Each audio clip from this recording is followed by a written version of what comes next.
সবাইকে স্বাগত জানাচ্ছি ম্যাটল্যাব পরিচিতি ক্লাসের দ্বিতীয় সপ্তাহে।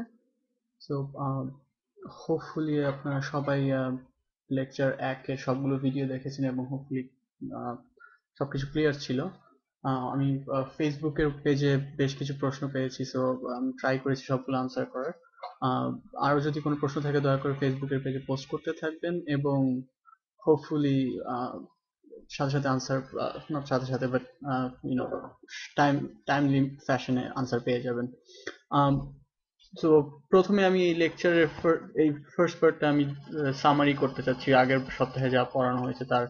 সো বেসিক্যালি সবার পরিচয় নিশ্চয়ই মনে আছে যে ম্যাটল্যাব এনভায়রনমেন্ট, এখানে কমান্ড উইন্ডো, এখানে আমরা টাইপ করতেছি যে ভ্যারিয়েবল ডিক্লেয়ার করছে equals to 5 let's say, and then সেখানে এই জায়গাটা হচ্ছে ওয়ার্ক স্পেস যেখানে আমরা ফোকাস করতেছি। এখানে এখানে কি কি ভ্যারিয়েবল গুলো বেস ওয়ার্ক স্পেসে আছে সেগুলো আসতেছে। অ্যান্ড ইফ ইউ রিকল, এখানে ডাবল ক্লিক করলে ভ্যারিয়েবল এডিটর ওপেন হয় অ্যান্ড সেখানে বলে দিচ্ছে যে একটি ডাবল ভ্যারিয়েবল এবং এটার ভ্যালু হচ্ছে 5। We can close it back again. এবং এটা হচ্ছে কমান্ড হিস্ট্রি, আমরা কি কি করেছি। সো আমি যদি স্ক্রল আপ করি, should see everything from last week, right? So যা যা করেছিলাম সব এখানে রয়ে গেছে। একজন খুবই ভালো একটি আমার একটা মিস্টেক ছিল আগের সপ্তাহের ভিডিওতে এবং সে সেটি পয়েন্ট আউট করেছে। সো আমি ওই মিস্টেকটি নিয়ে একটু কথা বলতে চাই। সো বেসিক্যালি মিস্টেকটা ছিল আমার এই লেকচার স্লাইডে। এখানে এগেন এই লেকচার স্লাইডটি এমআইটির ইন্ট্রো টু ম্যাটল্যাব কোর্স থেকে নেওয়া।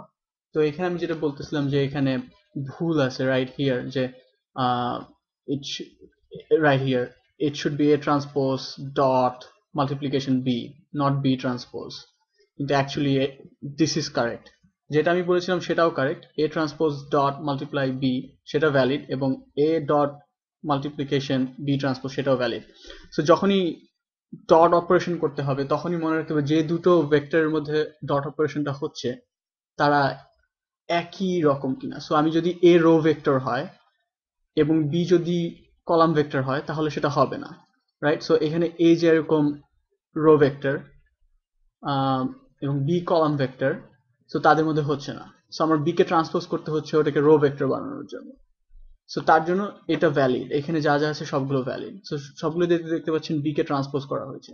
সো ডট অপারেশনের প্রথম যে জিনিসটা মনে রাখা উচিত সেটা হচ্ছে প্রথমে অবশ্যই সাইজ সমান হতে হবে। সো যেমন এতে 3টি এলিমেন্ট রয়েছে, বিতেও 3টি এলিমেন্ট রয়েছে, কিন্তু তারপর সেকেন্ড যে ক্রাইটেরিয়াটা সেটা হচ্ছে যে এটি কি দুটোই কি রো ভেক্টর নাকি একটি রো ভেক্টর একটি কলাম ভেক্টর। সো সেটা হচ্ছে মেইন ক্রাইটেরিয়া। এবং ডট অপারেশনের মানে হচ্ছে element wise operation, right?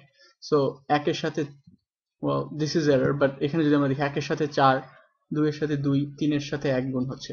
It's not like any matrix multiplication. So সেটার একটা খুব ভালো উদাহরণ হচ্ছে এই জায়গাটা, যেখানে এ একটি 3x3 ম্যাট্রিক্স, বি একটি 3x3 ম্যাট্রিক্স, যদি এ আর বি নয় এখানে, বাট তারপর ধরে নিচ্ছি এটি এ এবং এটি 3x3 matrix, B 3x3 matrix. এতে ডট অপারেশনে যেটা আসতেছে সেটা হচ্ছে এলিমেন্ট বাই এলিমেন্ট, রাইট? এক এক এক, এই এলিমেন্টের সাথে এই এলিমেন্টের গুণ হয়ে এটা আনসার। আর এটা যদি ডট না থাকতো তাহলে কিন্তু এটা রেগুলার ম্যাট্রিক্স মাল্টিপ্লিকেশন হতো এবং এটার রেজাল্টটা সম্পূর্ণ ভিন্ন হতো। তো যাই হোক, সেটা লাস্ট উইকে আমরা যা যা পড়েছি এটি ছিল সবচেয়ে ইম্পর্টেন্ট একটি টপিক, এলিমেন্ট ওয়াইজ অপারেশন। এবং জেনারেলি প্রথম দিকে যারা ম্যাথল্যাব করা শুরু করে তাদের ভুলগুলো প্রথমে এই এলিমেন্ট ওয়াইজ অপারেশনই হয়ে থাকে। সো এটাই আমি বলবো highlight of the week so fur.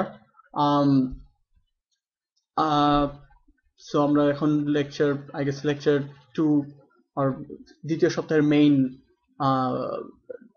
Main আউটলাইনের দিকে যাব নেক্সট ভিডিওগুলোতে। ধন্যবাদ।